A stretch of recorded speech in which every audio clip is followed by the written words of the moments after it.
Olá pessoal, sejam muito bem-vindos ao nosso curso Investimentos Saudáveis e dando prosseguimento às aulas anteriores, nas quais nós falamos do balanço patrimonial e do DRE, nós vamos falar agora do fluxo de caixa da empresa. O fluxo de caixa da empresa ele vai estar relacionado com o que efetivamente está saindo e entrando dentro da empresa de dinheiro, né?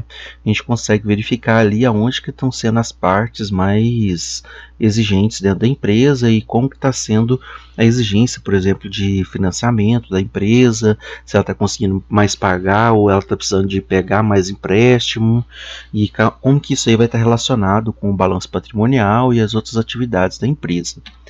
Então, primeiramente, o fluxo de caixa, né? Ele foi recentemente, desde 2007 aí, que foi obrigado a ter nas demonstrações contábeis.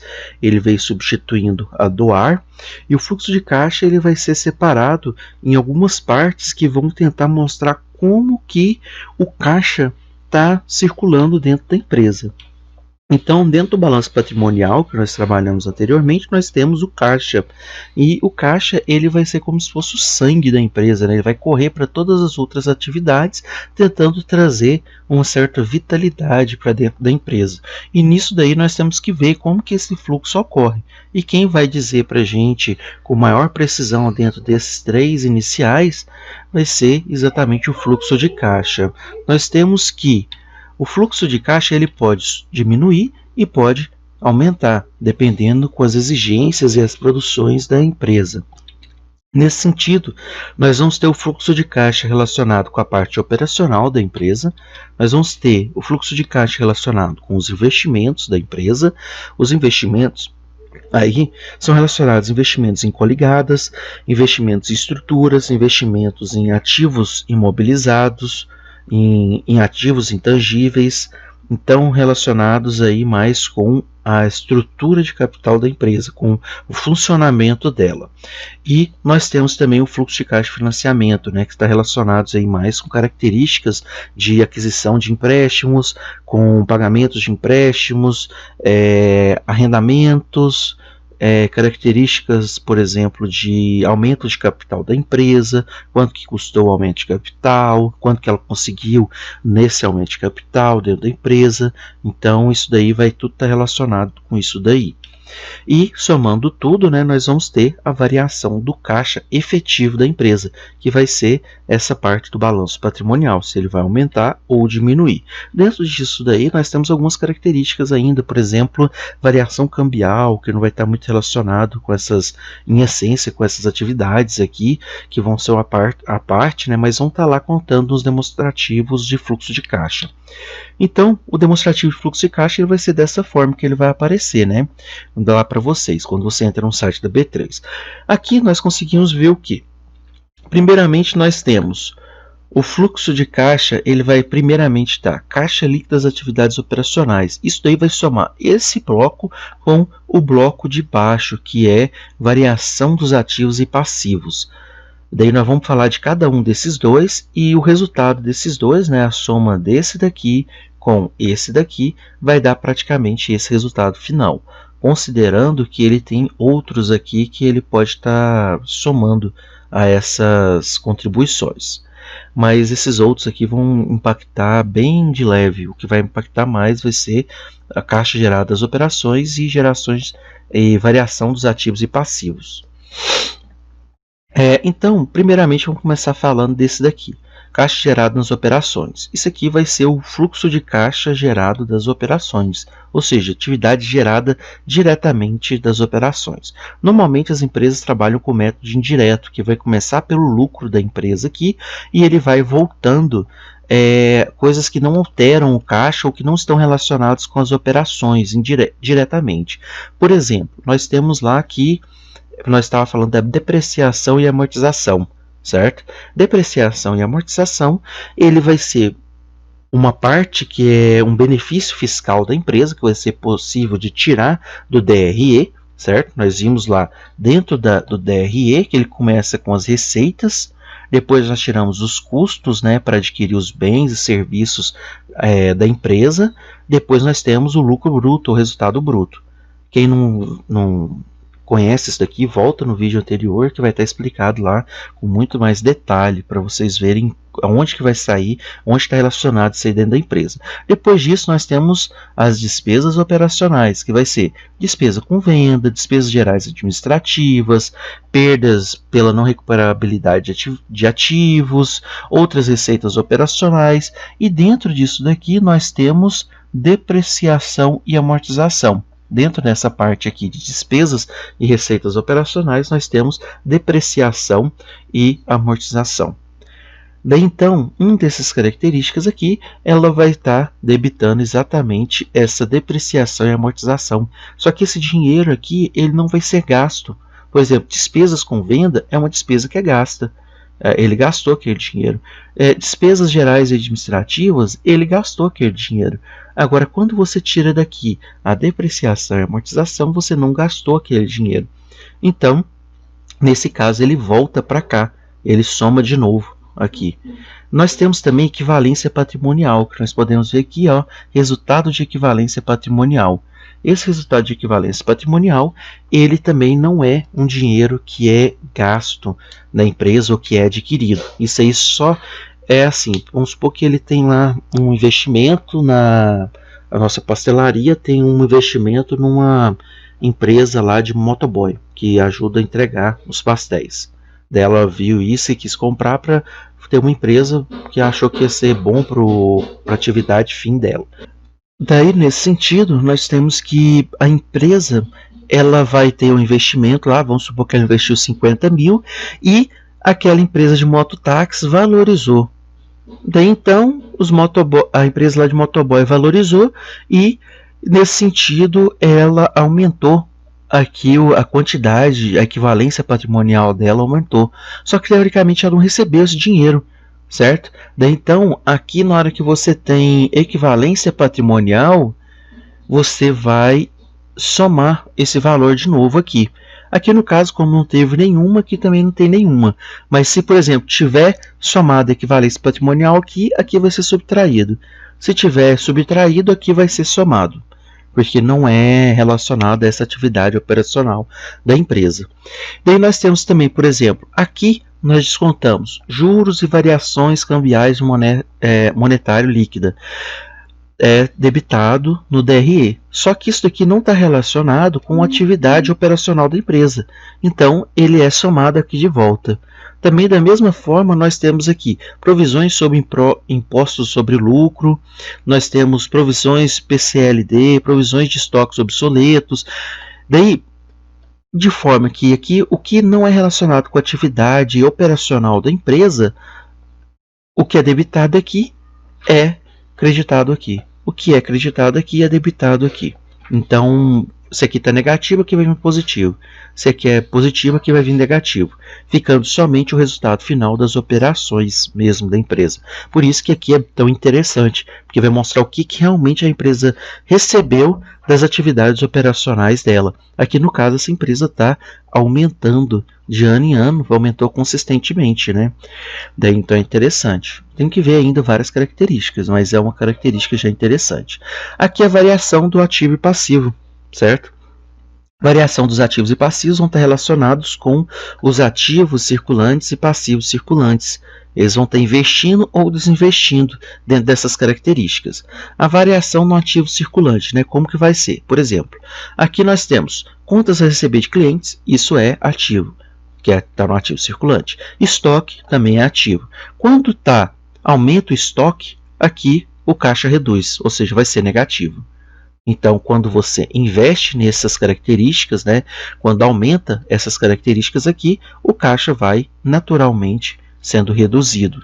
E quando você tem uma variação no passivo circulante, né, você tem, por exemplo, aqui tributos, despesas antecipadas, demais contas a receber, fornecedores, dividendos recebidos, fornecedores, demais contas a receber.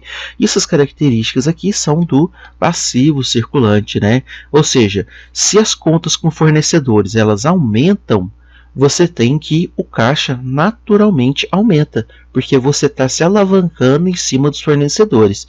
Então, se você tem que aqui diminuiu, significa que os fornecedores, as contas com fornecedores também diminuíram. Isso daí é bom, porque se você ficar dependendo muito de fornecedores, ficar aumentando sua dívida cada vez mais com fornecedores, pode chegar no momento que, por um mínimo problema de não receber ou problema de não gerar muito caixa dos seus estoques, você começa a ter um problema aí de pagar os seus fornecedores. Isso daí pode gerar uma bola de neve e precisar de empréstimos, né, de curto prazo. Isso daí pode ser muito caro e oneroso para a empresa. Então é interessante sempre observar que tem que ter um crescimento saudável do estoque, tem que ter um crescimento saudável das contas aqui, né, das contas dos fornecedores, pagamento de fornecedores, contas a receber. Então sempre tem que ser bem bacana isso daí. Daí, normalmente não é muito bom aumentar muito contas a receber de cliente e estoques, porque se isso aqui começar a aumentar muito, você vai naturalmente necessitar de um caixa muito grande, porque você tem que compensar, né? Porque entre as contas a receber e os fornecedores a pagar, você tem uma conta aí no meio que pode ficar desigual, né? Você pode ter que pagar os fornecedores antes de contas a receber dos clientes. E isso daí pode necessitar de um caixa muito grande, porque você tem que pagar os fornecedores para depois receber dos clientes. Normalmente o prazo dos clientes tendem a ser maiores, né? Pode ser até 12 meses. E os fornecedores vão te dar aí 30, talvez 2 meses, talvez um pouquinho mais, mas em média vai te dar isso, 90 dias para receber. Então você tem que considerar isso daí bastante, porque isso aí vai mostrar a necessidade de caixa da empresa. Então ele tem que estar vindo aumentando o seu estoque aí de forma bem saudável, não pode estar aumentando muito e nem também aumentando muito seus fornecedores. Aí nós temos a segunda atividade, né? Aqui nós falamos somente da atividade operacional da empresa, né? Que foi dividida entre essa parte e essa parte. Agora nós vamos falar dos financiamentos e investimentos. Primeiramente, começamos com o caixa líquido da atividade de investimento. Nós temos aqui que o caixa líquido da atividade de investimento normalmente vai estar relacionado com a parte de ativos fixos, ativos não circulantes, né? Investimentos em longo prazo, em estrutura de capital da empresa. E aí, por isso que vai estar aqui adição de imobilizado, adição de intangível, aplicações financeiras que fizeram, investimento em controladas. Daí então, se a gente for observar, essas características aqui estão relacionadas todo com a parte inferior aqui, né, do ativo não circulante. Nesse sentido, nós temos que quando você faz investimentos em ativos imobilizados e ativos intangíveis, você tem aumento de CAPEX, né? Você tem investimento em CAPEX, que é investimento em estrutura da empresa. Daí então, através disso daqui, você consegue ver o tanto de investimento que a empresa fez. Aqui no caso, no sentido geral, né, juntando a parte de CAPEX com as outras partes. Lembrando que aqui é adição de imobilizados intangíveis, mas pode também ter vendas aqui, tá, de imobilizados intangíveis. Normalmente, vendas de imobilizados intangíveis pode não representar uma característica tão agradável dentro da empresa, porque pode ser algum problema, né? Por que a empresa está vendendo uma estrutura dela? A gente pode ver que tem algum tipo de erro gerencial aí. Então a gente já pode começar a se preocupar e ver por que está tendo essas vendas de imobilizados intangíveis dentro da empresa. Nós também temos aí, né, o caixa líquido das atividades de financiamentos, que daí vai estar relacionado com os financiamentos em si, aquisição de empréstimos e pagamento de empréstimos, pagamento de juros, né, juros pagos aqui para terceiros, aumentos de capitais e subscrições de ações, né? É igual a gente falou anteriormente, né? Vai ter a parte que ele pega empréstimos com terceiros, aqui ele vai estar buscando novos sócios, né? E também tem a parte de arrendamento, que no caso aqui nós não estamos tendo, né? E também tem a participação acionária de não controladores em controladas, né? Que pode estar recebendo aí partes de receitas de outros investimentos que fazem outras empresas. Daí é interessante estar observando que isso daqui pode trazer uma característica positiva para a empresa, sem ser através de empréstimos, né? Pode ser participação de coligadas e aumento de capital. Mas sempre tem que estar observando isso e observando o quanto que os empréstimos estão aumentando, porque o aumento desses empréstimos aqui, né, no mínimo tem que estar relacionado com aumento, aumento aqui do investimento imobilizado, né, para se tornar uma coisa mais saudável, para gerar riqueza. Mas só que isso daí não é só, porque você tem que observar se esse imobilizado aqui está melhorando as rentabilidades e margens da empresa, porque se ele pega empréstimo, coloca aqui investimento, mas não tem aumento de receita, não tem aumento nas margens e rentabilidades da empresa, não tem aumento das margens líquidas e EBITDA da empresa, então isso daí pode gerar um descompasso aí, você vai ter um aumento de um investimento que não traz um retorno dentro da empresa. Isso aí naturalmente pode no futuro trazer um problema para a empresa, né? Porque ela vai ter que pagar esses empréstimos. Então, naturalmente, a empresa tem que gerar mais receita quando tem esses investimentos. Talvez não seja no próximo ano, talvez não seja no mesmo ano aqui, mas nos próximos anos já tem que estar gerando, né? Por exemplo, ela pega um empréstimo alto aqui, nesses anos aqui ela tem que ter um mínimo que seja de aumento de receita aí, pelo menos nos próximos 3 anos, daí tem que ver as análises da empresa, né? Tem que ver o que os gestores estão soltando de notas, para você entender se esses investimentos aqui é para o próximo ano, 2 anos, 3 anos, para ver quando que você vai buscar na receita dela o aumento efetivo. Então isso daí é importante, você não só estar pegado nessa parte, e também estar lendo as notas aí que os gestores vão soltando. Daí você vai ter análise da variação, aqui vai estar relacionado, né, com os passivos de curto e longo prazo, né, que vai ser os passivos circulantes e não circulantes, e vai ter a variação aí do caixa, né, e equivalente caixa. Observem aqui que tem uma variação cambial, né, que eu falei que não está entrando nenhum daqueles, mas normalmente isso aqui não vai afetar drasticamente. Normalmente pode ter alguns casos que a variação cambial, ainda mais com relação às dívidas, vocês fez alguns tipos de hedge de estrutura aqui dos passivos dela, pode ser que isso daí aumente bastante dela. Bastante, mas não vai ser em todas as empresas. O aumento de caixa, né, daí você soma todos esses resultados de todas essas estruturas e você vai ter o quanto que vai sobrar. No caso aqui sobrou, né, vai aumentar o caixa, porque a caixa inicial estava em 10 mil, né, saldo inicial de caixa equivalente estava em 10, aqui no caso é em mil, né, vai ser em 10 milhões, ele foi para 12 milhões, né, porque somou com essa quantidade que sobrou. Aqui só abateu, então diminuiu de ano após ano. Você pode ver que aqui é 12 milhões, foi para 11, né? 11 começa aqui e foi para 9, porque abateu 2.